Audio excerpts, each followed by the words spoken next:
الشخير مش مجرد صوت مزعج زي ما الناس فاكرة، ده ممكن يكون علامة على مشاكل صحية خطيرة. الشخير بيحصل لما الهواء بيمر في مجاري التنفس الضيقة، وده بيعمل اهتزاز في الغشاء المخاطي وبيطلع الصوت اللي كلنا عارفينه.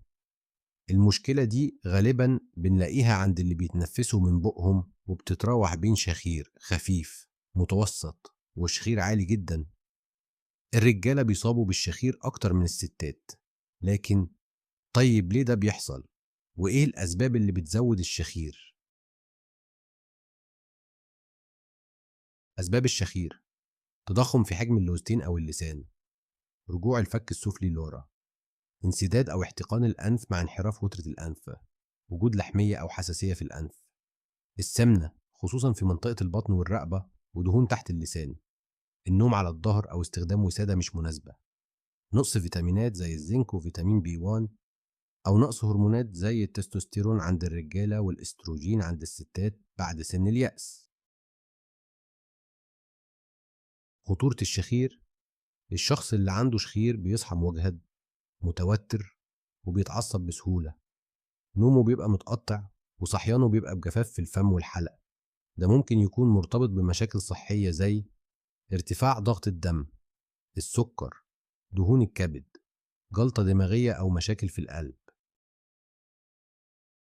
علاج الشخير: تنظيف الأنف، غسل الأنف بالماء البارد أكتر من مرة يوميا، النوم على الجانب الأيمن، ده الوضع المثالي للتنفس، اتباع نظام غذائي صحي، قلل السكريات والنشويات، وكل خضروات وشرب مية كتير. فقدان الوزن: لو في زيادة وزن حاول تخسر وزن تمارين التنفس، اعمل شهيق وزفير يوميا 5 دقائق الصبح وبالليل.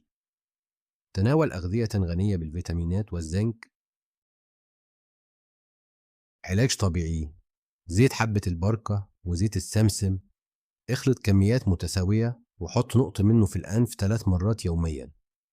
زيت النعناع، دهن نقطتين منه على الأنف مرتين يوميا. لو الشخير مستمر أو عالي ضروري تزور دكتور، لأن ممكن تحتاج علاج طبي أو جراحة. وفي النهاية يا جماعة، الشخير مش بس حاجة مزعجة، ده ممكن يكون علامة على مشكلة محتاجة حل. لو اتبعتوا النصايح اللي قلناها هتلاقوا فرق كبير إن شاء الله. ما تنسوش إن صحتكم أهم حاجة، ولو الشخير مستمر ضروري تراجعوا دكتور عشان تطمنوا.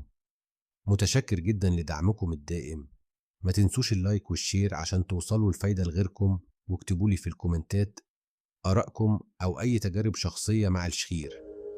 أشوفكم في الفيديو الجاي، في أمان الله.